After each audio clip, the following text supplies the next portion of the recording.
I would like to call to order the March 5th meeting of the CPC at 7:01 p.m. I would like to note that there is a quorum here in the room. So tonight we have a number of the applicants here to discuss their projects. I am going to go a little bit out of order if there's no objection from anybody. Okay, so hearing none, what I'd like to do is start with the Permanent and Historic Records Preservation Project, and just note that this application has been withdrawn. So we can cross that off our list. And the other one is the new signs for athletic fields. This application has also been withdrawn. So we've gone from 8 down to 6 now.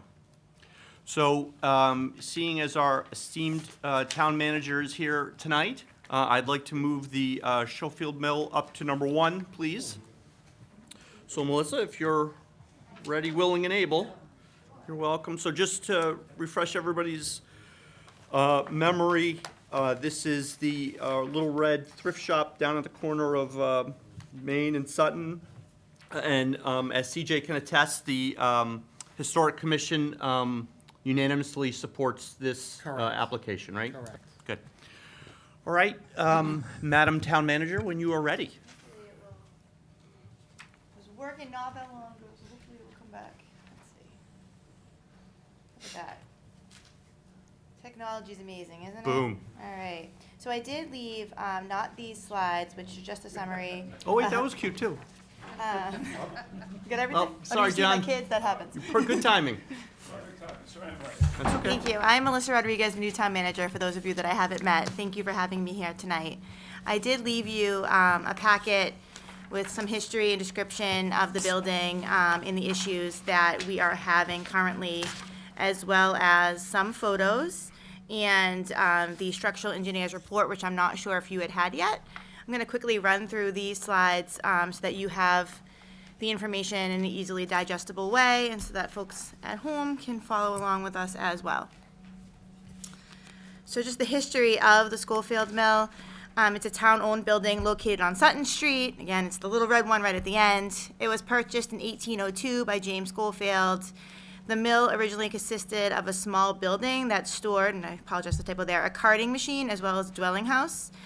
Mr. Sutton, or the owner of the Sutton Mills, bought the property in 1812. The property was registered with the Massachusetts Historic Commission in June of 1974. It is believed to be the oldest continuous woolen manufacturer in the country, and I believe it is the oldest public structure in North Andover. And while there has been discussion about including it on the National Register, I have not found evidence of that being accomplished as of yet. The building is the current home of the North Andover Thrift Shop. It is located on .33 acres and is 600 square feet. It has 1 story, a partial basement, and a small upper level. It is within 200 feet of a riverfront area. In the past, in 2001, the town purchased the building from the trustees of Central Realty, Inc. for $140,000. The current assessed value of the property is $301,900. The last full evaluation of the building was conducted in 2012.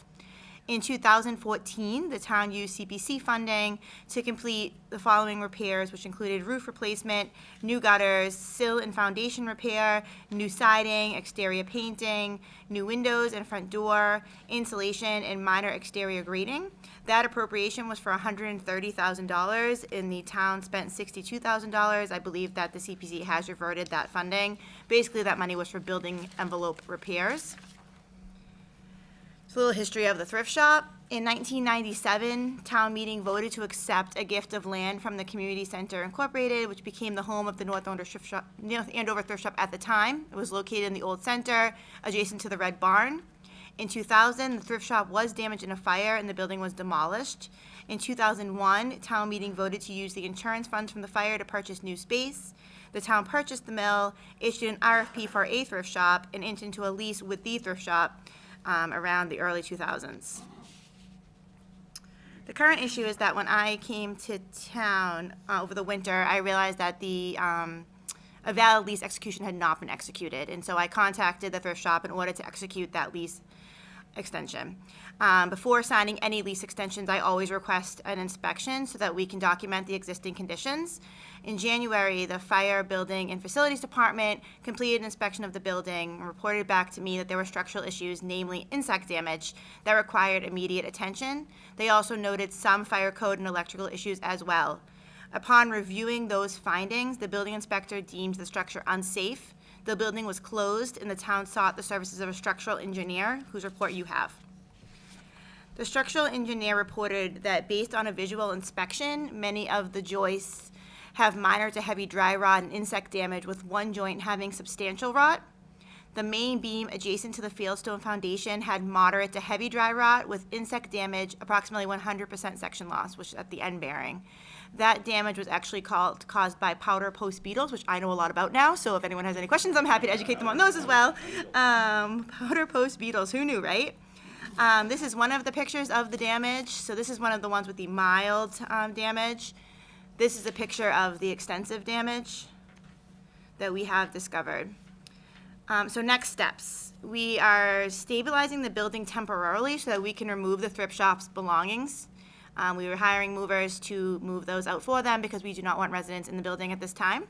This will allow us to open the floor and walls to see if there's additional damage that was not visible. So the initial structural engineer review could only really look at the beams that they could see, and we need to do more intrusive exploration than that.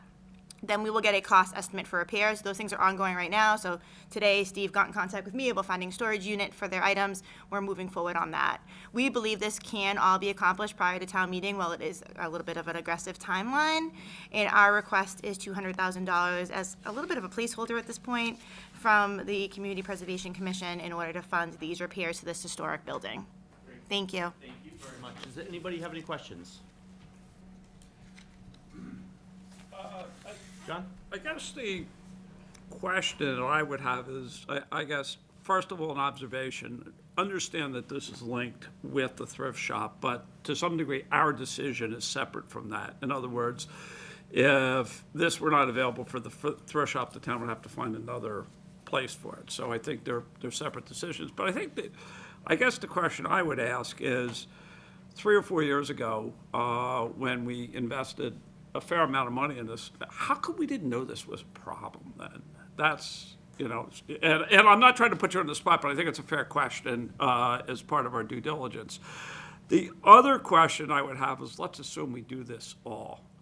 How long is the place going to survive? In other words, is this going to do it for the long term, or is it palliative for 10, 15 years, and then we're going to have to do it again? Because, again, I would love to preserve this, but at some point, you don't want to continue to throw money at it. So I think it's just that sense of balance, I guess. Sure. So when we did the initial review of the building envelope back in the 2012-2014 era, we did find insect damage to a windowsill, which we replaced. Probably was powder post beetles, now that we know that. At the time, we expected it was termites, and Steve, you're welcome to come join me if that's okay with the chair. You know, so we believe that this work that needs to be done will remediate the issue. However, in the structural design and sales report, there is recommendations that we can do in order to avoid having this type of insect damage in the future. Additionally, we will be inspecting this building with every lease term moving forward. Do you have anything you want to add on that? Sure, just to comment on, John, back at the time we did the renovations, when we started working on the building, we found evidence of termites, and we remediated some rotten sill areas that had termite damage at that time and have had a treatment program in place since that time. So my first impression when I saw this condition was those bugs are back, and the treatment wasn't doing good, but it was a different bug. And kind of sneaky, because the beams he saw are painted, and the bugs worked inside of the paint, and you couldn't see them. Here we are. In a closer inspection with the building inspector, these were uncovered. And there are a couple of main support beams, so it's pretty important. I guess the way that these beetles work is they actually make teeny pinprick holes, and then they go inside of the beam, and they eat the inside of the beam out. And the only way you know you have them is if you're observant enough, or you're in the basement all the time, and you see piles of dust on the floor. Yeah, if you look in the pictures you provide, you can see the paint is all sort of still intact, and you can kind of tell it's from the inside out. Yeah. So they said that we would be able to treat the beams on the outside in order to avoid these bugs again. To come enter in the envelope, yeah, okay.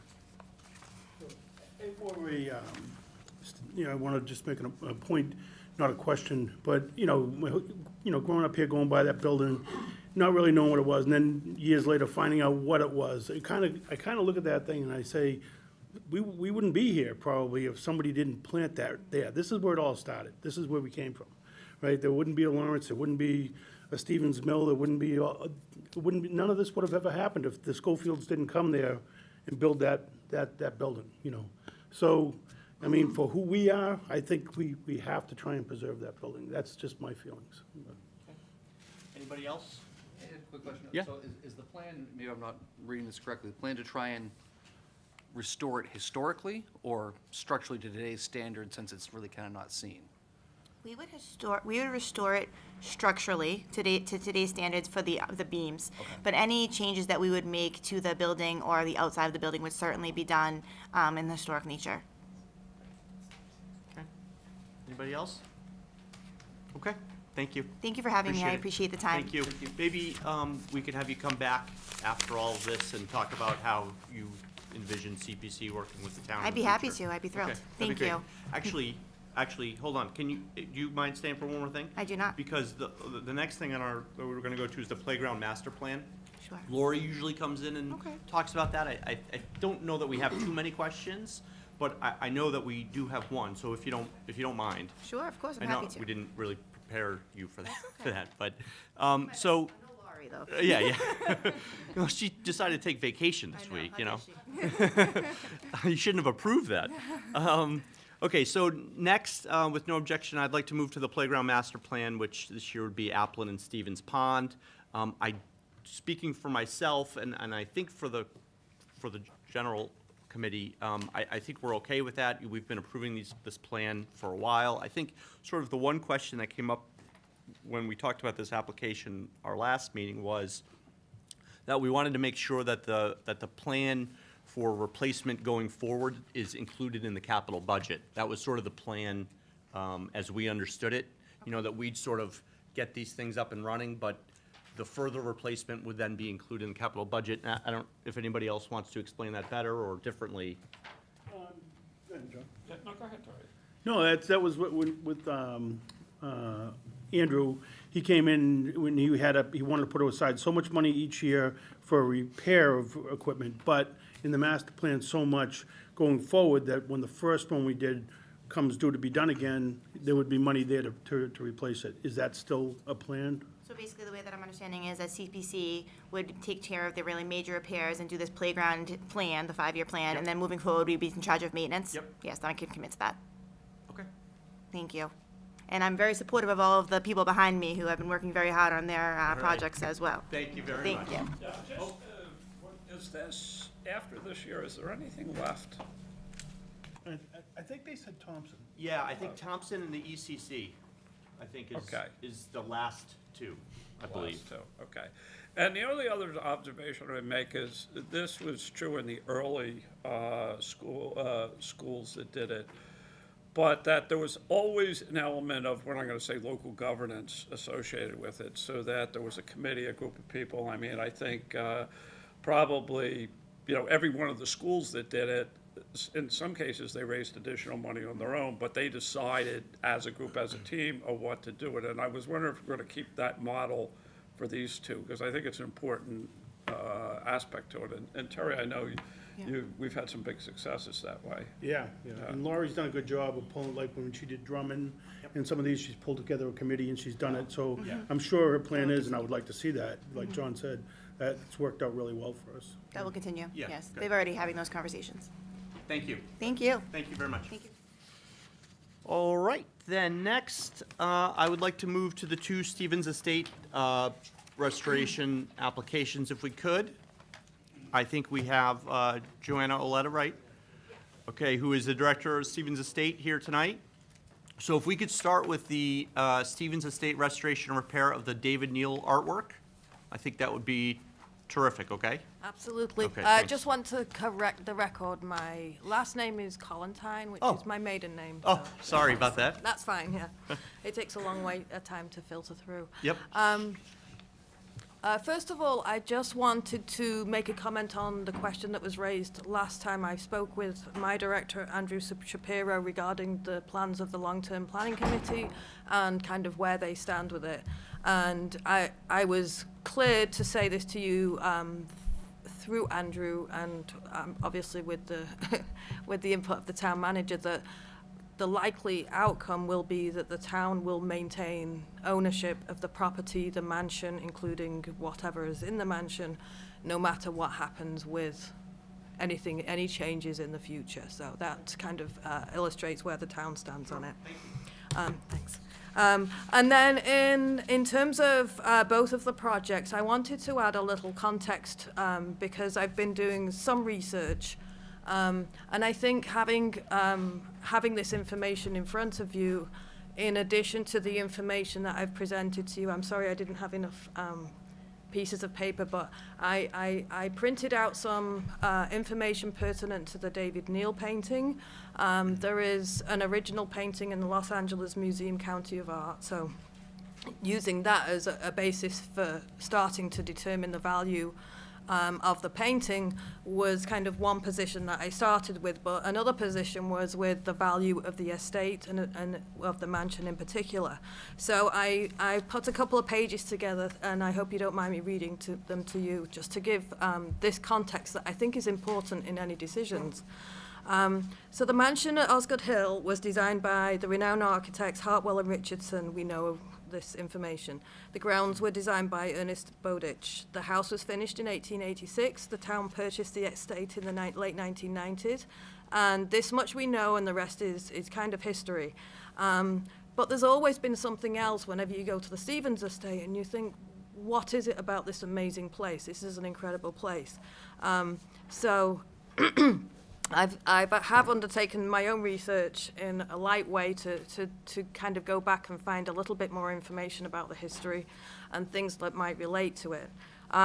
So looking at the magnificent marbles in the fireplaces, the ceiling designs and the symbols on the wall, the grand windows overlooking the sweeping driveway and wooded hillside, and the way the sun is captured through these grand windows, bringing to life every hand-carved wood detail, I think this portrays secrets and conveys Moses Stevens' intention for Osgood Hill and its place in North Andover a little bit more clearly. In the design of the mansion, nothing was by accident. I can tell I've worked there for 5 years now, so I know every step that I take is, when I go into a different space, there's all intention behind it.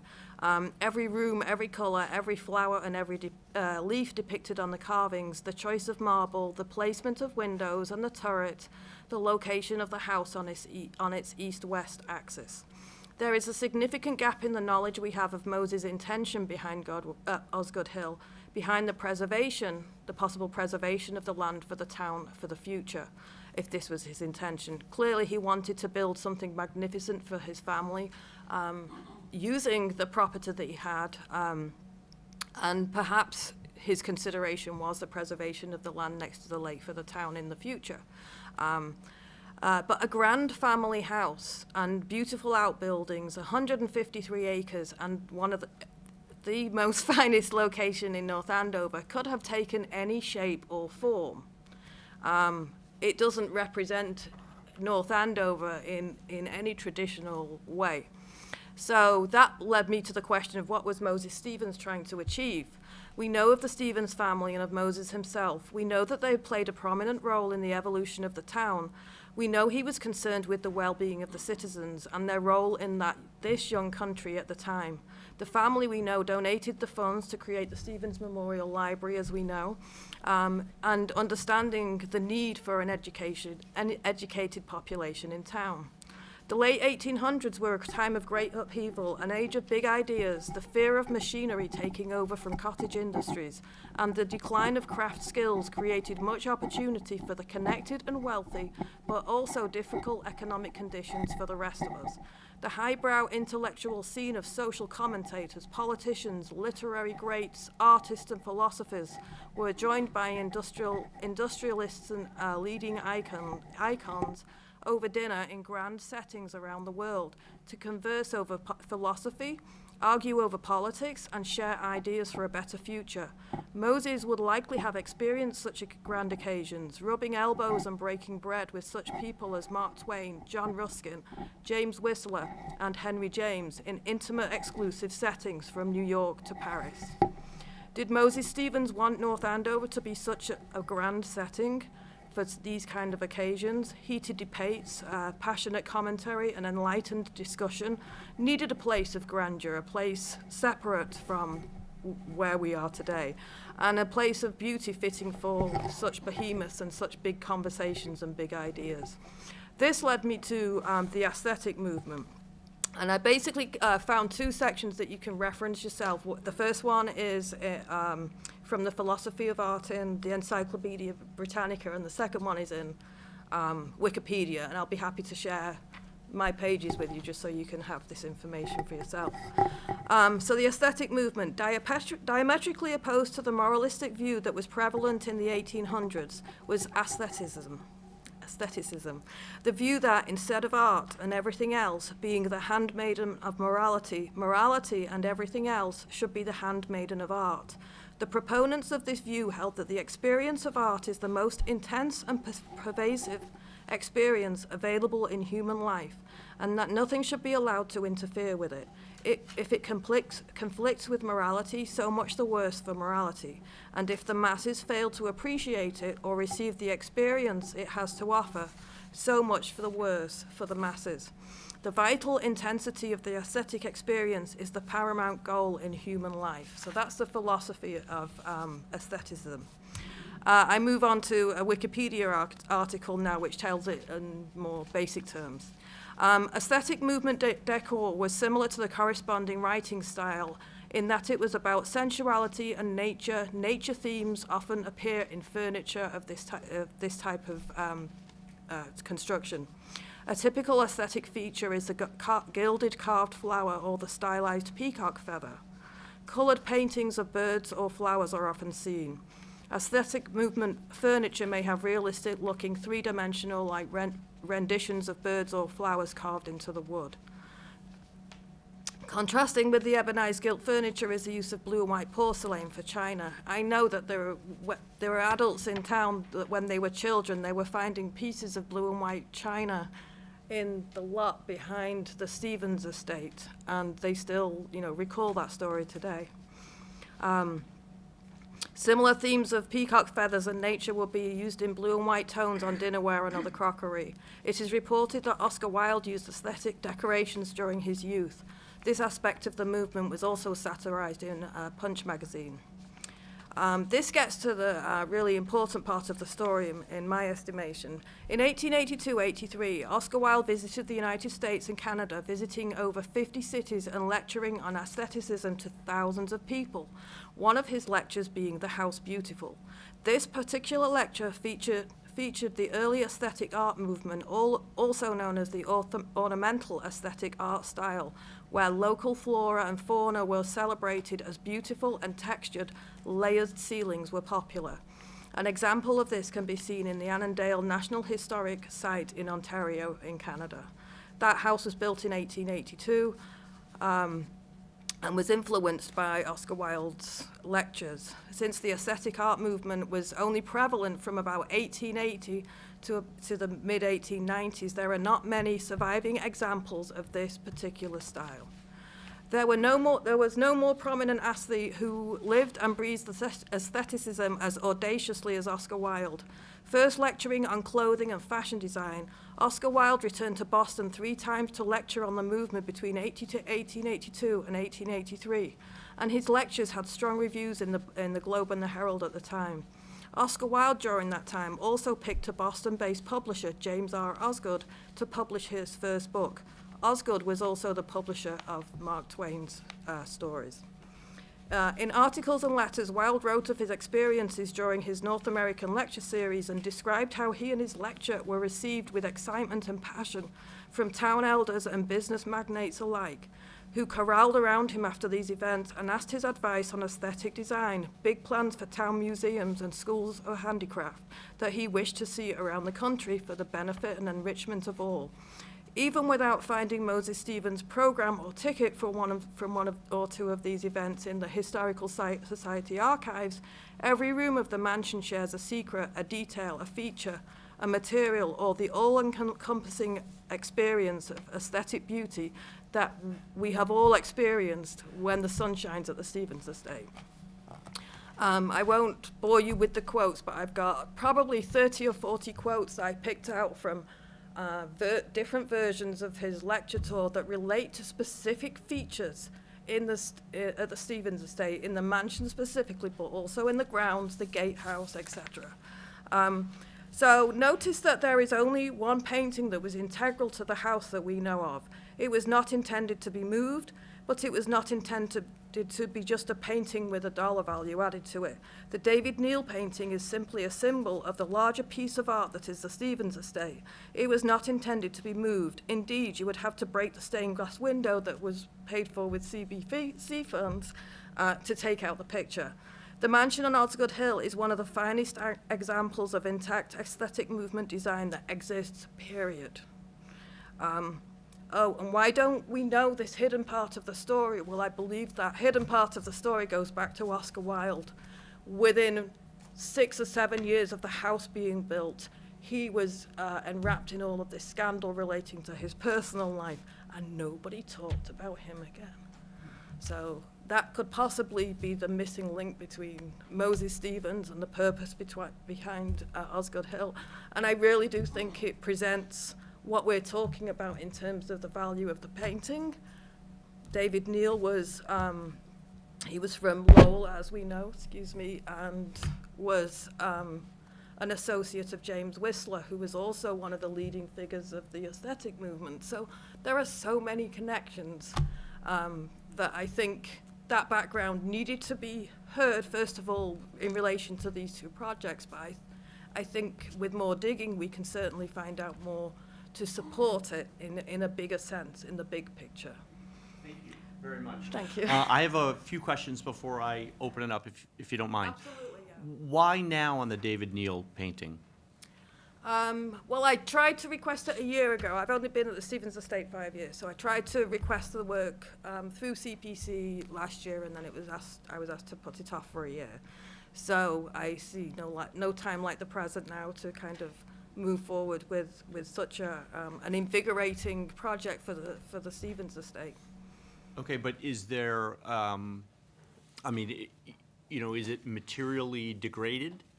Yes, absolutely. So in the original description of my request, I put some of the details of the, Okay. There is a tear in it that's about 6 inches. Yep. The picture itself is about 10 feet by 15 feet. It's a very big picture. Yeah. It was commissioned for that place. It has carved railings that hold it in place. The frame is somewhat damaged in some areas, but I believe it can be restored, the frame. In addition to this corner tear that there is on the right hand side of the painting, there are some paint chips that have fallen off and degraded over time. But I think it's still, and I've been informed that it's still in a great condition, that it could be restored and be a magnificent piece. Great, thank you. So if we recommended this project and the town meeting voted to approve it, do you know approximately how long it would take to make the restorations? Yes, I think once we get, the figure in there is kind of a ballpark, so once we get the bids in place, I believe it could be done within like a 6-month period. Okay. Yeah. Okay, and then, sort of conversely, if we didn't recommend that this project, would the viability of restoration change materially over the course, like over a year? No, I No. don't think so. I think it's in pretty good condition. It has seen a lot of, people walking by. I think a lot of the paint chip damage was done by BU students or during that time, Yep. along with the big rip when people were taking furniture out. But I don't think there's any material significant damage that has been done in the last 10 years And there's that could nothing- happen. in And there's the no reason near to believe future. that if we held off for a year, I'm just playing out a scenario, there's no reason to believe if we held off for a year, it would make it that much more difficult to restore it. No, I don't Okay. believe so. Okay. Thank you very much. Does anybody else have any questions? Frank, yeah? Do you know what the appraised value of it is? No, so I couldn't get a value on the piece that is in the Los Angeles County Museum of Art. I know that small pieces of artwork by David Neal are in the thousands. I mean, that's like something like this. So we're looking at something that's 10 feet by 15 feet. It was commissioned for that spot. It's, as you may see from the handout that I gave away, there are so many feet, it's 80% the same as this original painting. So I think with restoration, it can be as good as the original painting. So I don't see there being a deficiency of value in it, even though I don't know the estimated I looked value. just for some appraised values of his work, and most of the auction houses had you had to pay to join a membership, and I wasn't gonna do that to find. Yeah, But yeah. I did find one site where I only had to put my email address in, and one of the paintings was Mary Stewart meets Rizzio. Yes, I've seen. And familiar with it. it said that, the auction house said that it was, their estimated appraisal was that it was $1,100. And then it said sold, and it didn't have a figure, it just said minus 80%. So it looks like an $1,100 painting went was sold for $220. Right, so I think I have an argument to that is everything else in the houses are so consistently high standard. I don't think he would cut any corners. I think, but yes, you're absolutely right. I have no experience in appraisal of myself, and it is tough to find something without, The painting itself is historic because Mary Stewart is better known as Mary Queen of Scots, and Rizzio was the one negotiating with Elizabeth. Right. And I don't want to get into a history Yeah. lesson, but and then It's the other just, yes, it was a subject of the. yeah, and then the other painting that I was able to find a value on, the auction house had it valued from $600 to $900, and then the sale price was $200. So it doesn't seem like there's a lot of What interest. size were these? He also did etchings at I didn't get the tiny. size because I Yeah. wasn't sure. I just Yeah, I looked so- at the painting and Yeah, I think I've seen enough of his work in reputable museums around the world. He has a background of, the highest art education and the people who inspired him and he worked for, etc. No, I read his biography. Yeah. And- So yes, you're absolutely right, but I do think there's significantly more value in the painting Yeah. than that. Yeah. Yeah.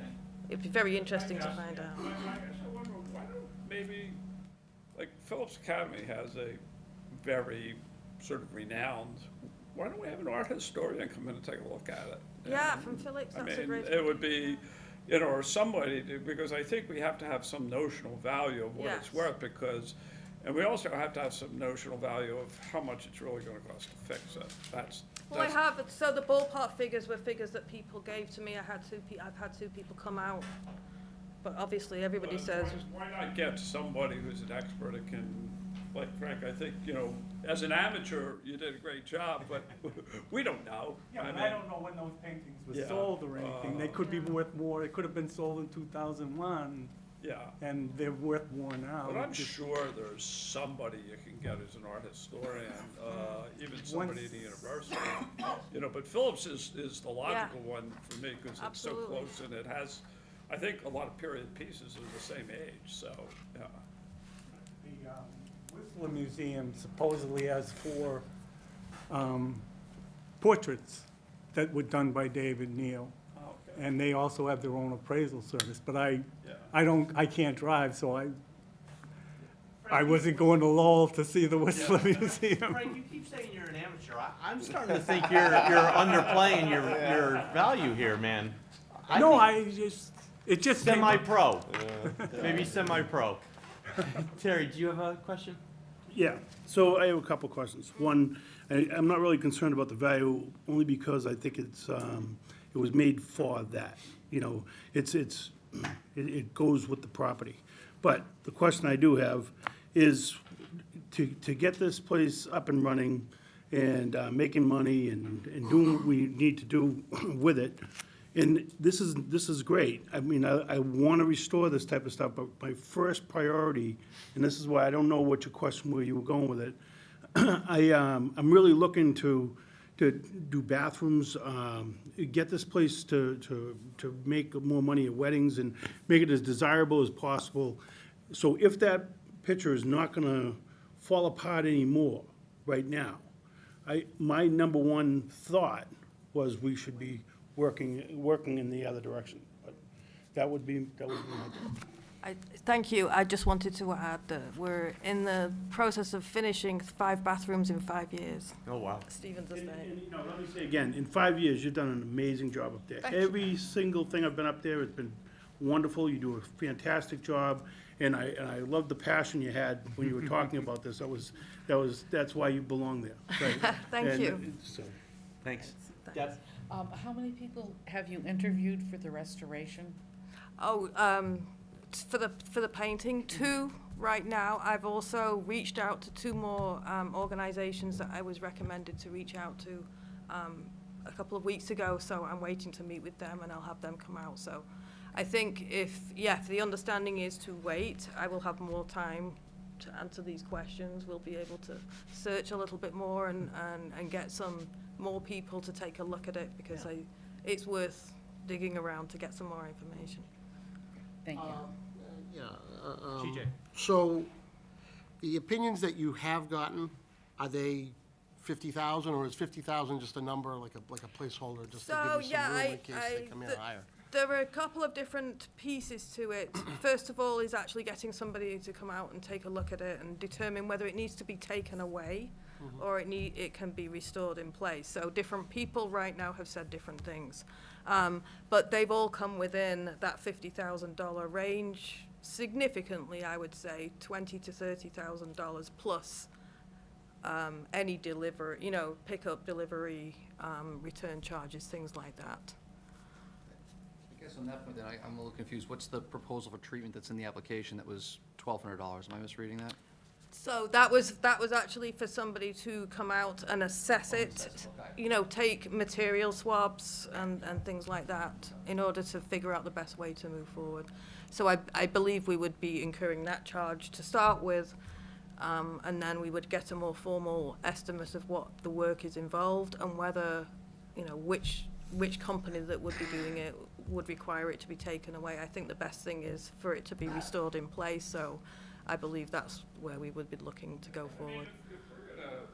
If there's a need to spend some short money, $500, $1,000 for somebody to come in and look at the thing first before we make a decision, we could take that out of our administrative funds. That wouldn't be a bad We idea. could, but we don't even know if that's needed, right? Because Yeah. we could call Andover and they could Yeah. say, we'd be happy to help, or Merrimack, or, Something, yeah. somebody. So, Yeah. I agree with you 100%, but I'd want to take that first step. Right, yeah, First, I mean, I yeah. think there are people who will give expert opinion pro bono. I would agree. Yeah. I would agree. Okay, go ahead, Brian. I'm sorry. That's okay. I do agree with Terry. I'm less concerned with the actual value of the painting. It's a part of the house, so, But it's valuable to us. it's valuable to us. It's priceless in that sense. You do mention in your application the location next to the stained glass window has caused some fading, and that would need to be repaired. I don't know if it has caused some fading of the paint or whether the paint was so I've actually described it in there. There's 2 types of paint used in that painting. There is the oil-based paint at the front, which is the heavy dark, deep pigment stuff, and then you can see the window in the background, which also you can see in the window on the background of the museum painting. It's a lot lighter. So it looks like maybe the sun faded that spot more, but now that we know more information, that light was supposed to shine through. Okay, so my question on that was, are we gonna restore fading paint, but still No, keep it there yes, getting sunlight? So- absolutely. okay. So the research has taken a little bit further from that, because that is a north-facing window and doesn't have any sun directly through it. Okay. Excuse me, go ahead, Bill. I just kind of wanted to, to go back to, our relationship with the Stevens Estate. And I went back and got a copy of the capital needs assessment that we performed, that we funded, I guess 6 or 7 years ago. And just note, I certainly don't want to, point any fingers, but just to note that when we did that capital needs assessment, we were thinking about the long-term health of the building, and it really has sort of gathered dust on a shelf in large parts. Like a lot of the recommendations have not been brought forward for funding. So I would hope that the new committee to look at the long-term health of the Stevens Estate really does sort of return to those base principles of, the long-term sort of sustainability of the property as a whole. I think it's the limited resources that have not allowed me to Right. take on some of those projects.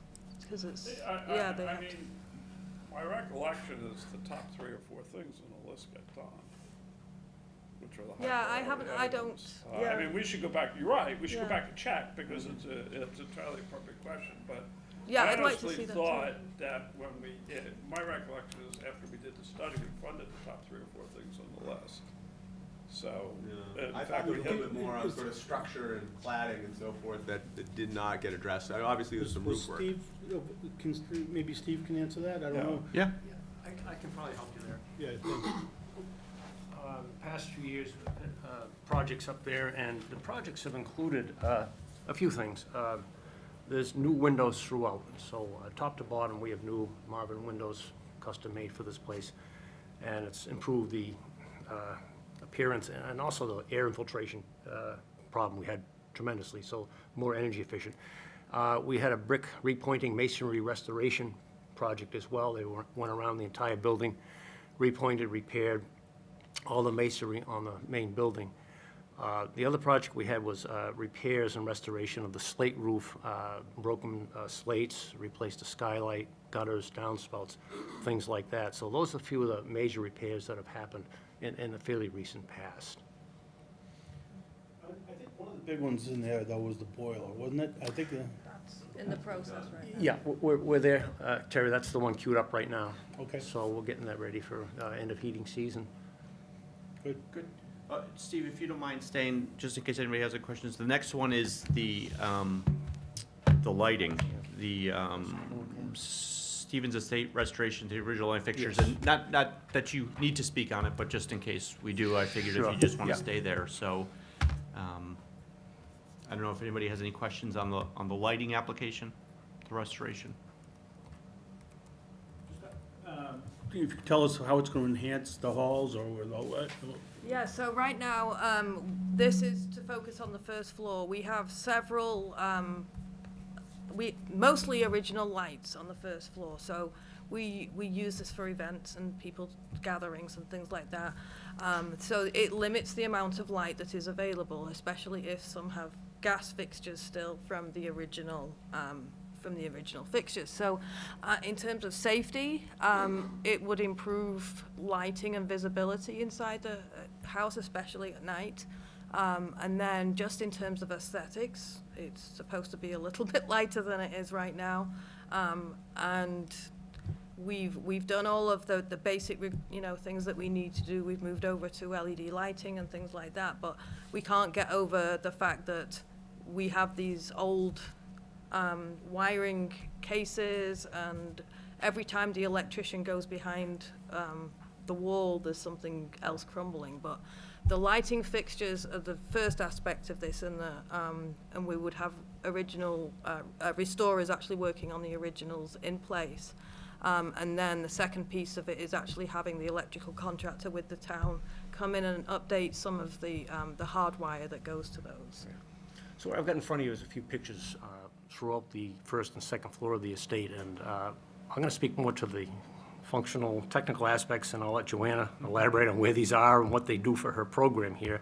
But what you've got is you've got fixtures here that date to the time of when this place was first electrified. Before this, these were gas fixtures, so they've all been reconditioned gas fixtures that date back to the time when electricity first came in vogue. So we're dating ourselves here in terms of the safety of these devices. They're not UL rated, they're not grounded, and looking at some of these fixtures, I think we have some insulation on these wires serving them that could be compromised. So I think it's a safety issue first and foremost. The other thing that's happening here, I think we're also, illumination-wise, a little bit dim. And I think with improved illumination here, it would show up the estate a little better. I'm thinking efficiency too. I want to put an LED lamp in all of these fixtures, so going forward, it's, again, an energy-efficient fixture. Some of these are, again, these are one of a kind. These are dated to 1886. We couldn't go to Home Depot and get these. These are something that are part of the original estate and really go hand in hand with what we have here. I know a few of these have some broken lenses and so forth, but part of the program is to put it back, recondition it, put it back whole, and with more modern wiring and technology involved. I'll just use the example of this one. This is actually in the music room or the bar that we've used as a bar. And you'll see the three narrow shades are electrical shades, but the three wide shades with the 5-inch fitter are gas. So we get 50% of light that we should get through that chandelier specifically. Yeah. So in this case, they didn't electrify the round globed fixtures here. So again, we could get a little more illumination out of it. I don't know if you want to speak to any more of these, Joanna, but... Yeah, just maybe, so these are really fantastic original cast iron chandeliers that are in all of the hallway fixtures. And they're really, really impressive by themselves. They're original. I think they're like a historical Spanish kind of design. But again, they are all electrified, but you know, we need to make sure that everything is safe with them. That's the main thoroughfare, and sometimes it does get dark. This is the most dramatic chandelier that we have. Right now, we don't have any of the light fixtures working in that chandelier. 3 of them are gas outlets, 3 of them are electric, but over the last couple of years, we've lost them somehow. You know, they've just faded and gone.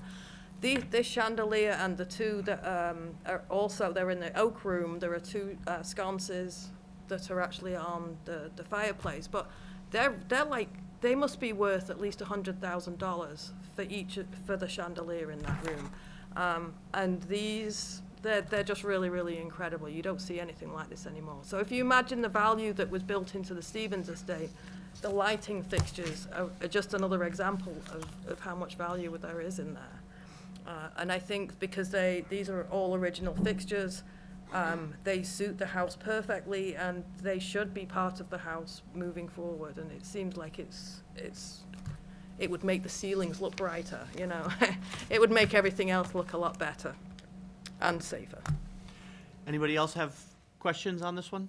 I think No. you said this amount is just for the fixtures, not for the wall. Do you have any kind of assessment of the overall circuitry of the house? And Well, if you want to speak to the overall electrical infrastructure, downstream of the panels, the wiring in the walls is obviously dated.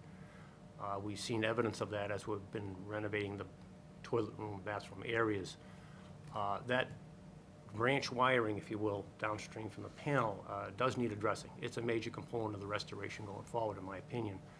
What happens is, on the wiring that's in there now, it has some insulation that becomes very brittle, crumbles over time. As you try to connect to it, that breaks apart, and that's the part we really have to be careful of as we interface with those components. So, yes, to your question, it's got to be addressed. so if we're electrifying more lights that aren't currently electrified, are we drawing more power through bad circuits? You could potentially, yes, more amperage there. In one sense, if you would use the same lamp, but if we're doing LEDs, my amperage actually might drop. Yeah. Okay. Okay. All right, no more questions. Thank you very much. We Thank appreciate you. it, Joanna. Thank you. Okay. Next, we're going to do the Stevens Memorial Library Historic Entry Stairway. I see quite a few library folks here. Steve's going to stay. So we have Kathleen Keenan, the director of the Stevens Memorial Library. And Steve, you're going to stay and help with this one? Absolutely. All right. Steve is a key partner in Yes. all of these projects, but mine in particular. Great. Well, it's all yours. Before you start, I would remind the committee that the library folks did come in some months back and sort of prepped us on this application, which we're very thankful for. That always helps. So it's all yours. Okay, Do you want to start? yeah, just give me a minute, get up the page here. I think in front of you have a structure report on. I'm going to start there. This is a report by Structures North, and I want to give you a little bit of history here. First of all, Kathleen put together this package. She did a great job. I'm going to give you the kind of condensed version of how we got here. There was funding back a year or two ago, $50,000, $55,000 for masonry repairs. When we went about getting bids for this, I hired Structures North to come in and give us a brief spec and plan so we knew we could get accurate bids, apples for apples going forward. When Structures North got here and really got into the project here, they discovered some deficiencies. So we said, time out, we better have a report on the existing structure before we throw good money after this.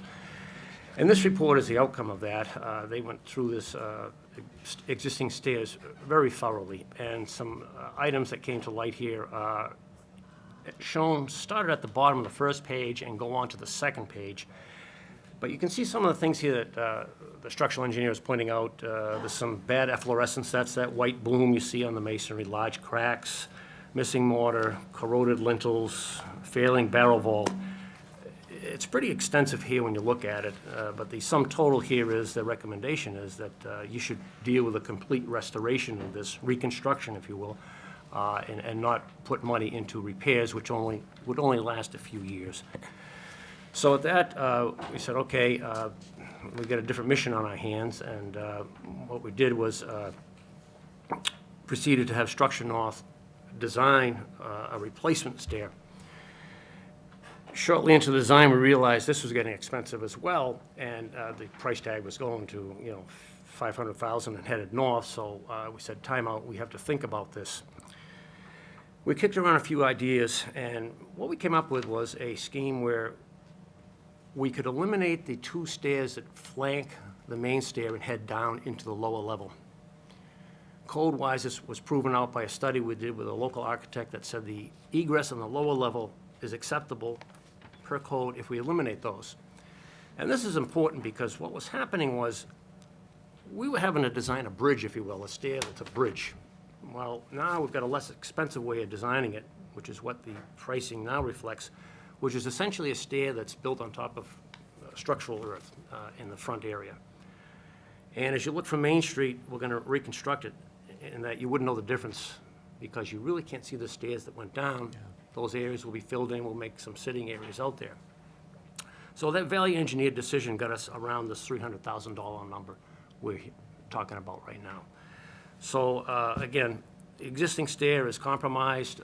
It's structurally deficient. You can see some of the pictures in here that from on the structural report that show that this structure doesn't manage water properly. In fact, there were some items in the design of this and construction that the structural engineer thinks that may have caused what we're seeing now. But one of the important pictures here, and I'll see if I can bring it up, we've got some areas in here that got some very heavy corrosion, and I want to show you this because this really gets to the crux of the matter. As you look at this picture right here, this is in the opening going into the barrel vault below the stairs, and you can see that lintel that's on the top of the photo here. There's a lot of rust jacketing here. That water is getting into the steel and it's causing it to fail. As well as in the background, you can see a few stalactites coming down. Yeah. The water is going into the brick structure. So we have to deal with this at some point in the near future. It's not an emergency, but this really needs to be reconstructed. It isn't worth going in and just doing some repointing and putting some sealant on it. It's not going to carry.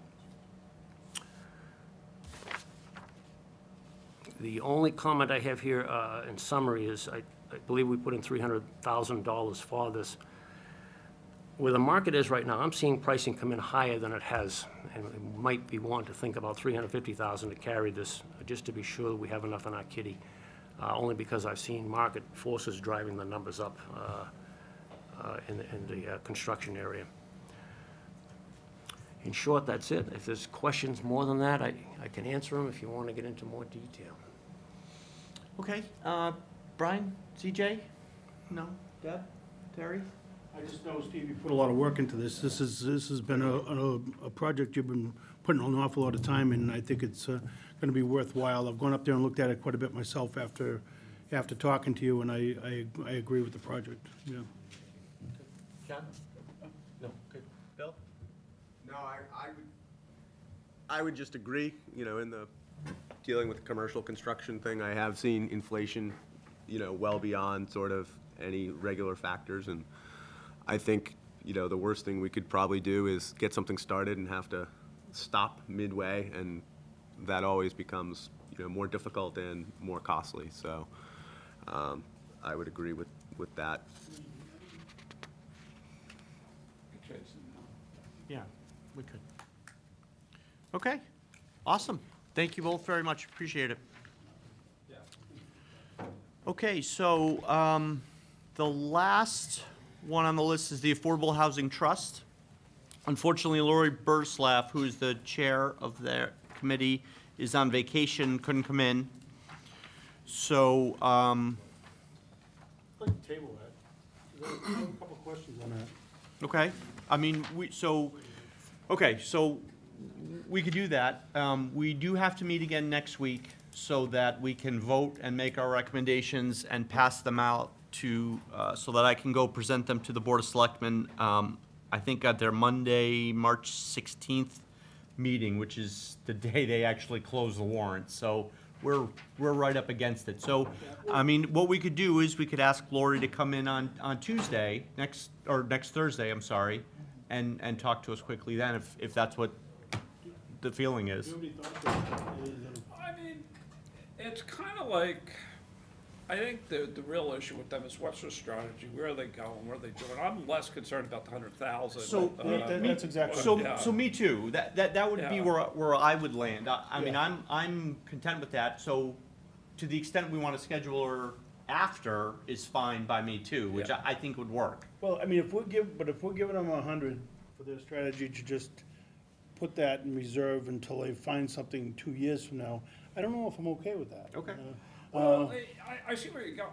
I guess a little bit, for me, 100 is, given that they're dealing in large dollar values per project, I don't think giving them that extra 100 is gonna make the biggest difference in the world. I think coming in, explaining the strategy and so forth is fine for me. I'm not, I mean, I understand where you're coming from, But is and my- at some point you have to make the decision about what they do, but. My other part of it is I'm okay with the way we partner with them currently, and I'm afraid, and maybe I don't have to be, I don't know. If we give too many in a year and then all of a sudden we become the bigger partner, Right. and that's Yeah. not where I want to be. I get that. Do you guys have any thoughts on this? No, I mean, I think I'd like to know, I read through all the materials, and certainly lots of good programs and things that I'm fully supportive of, and I'd Yeah. probably say I think it's a good place. We definitely need more affordable housing, a better affordable housing stock in town. I think the one thing I would like to know is like, what's their current balance, of the trust? That's the one piece of information that I would Okay. like to know. Like, at what point does it become too much money sort of sitting? Yep. That's the only piece that I want before I'm good. Frank? I have no question. No? CJ? Brian? No? Okay. Why don't we do this? I think there's enough folks on the board it would be worth bringing her in. I'll talk to Lori when she gets back. We'll see if she'll come in for a quick talk next Thursday, and then we can move into the voting. Is that? And if she can, I'm okay with I could go forward with a good, Yeah. with a future. I don't think she'll have a problem. I just know she was on vacation this week, and she was ready to come last week, but we couldn't get a quorum. So, no, Terry, I fully support it. So, okay, so with that is sort of our last thing on the agenda tonight, aside from the minutes. So just so everyone's clear, we'll meet next week again here, same time, same bat time, same bat place. Exactly right. So next Thursday, next Thursday is the 12th, thank you, at 7 PM here. And we'll hear from Lori, hopefully, I'm sure we will, and then we'll go through the projects and talk about them and vote, and then that following Monday, I'll go to the Board of Selectmen. Does that sound good to everybody? Okay, well then, we just have to approve the minutes from February 13th, 2020. If I could have a motion on that, please. Motion to approve the minutes. Frank, thank you. Seconded by? Terry, thank you very much.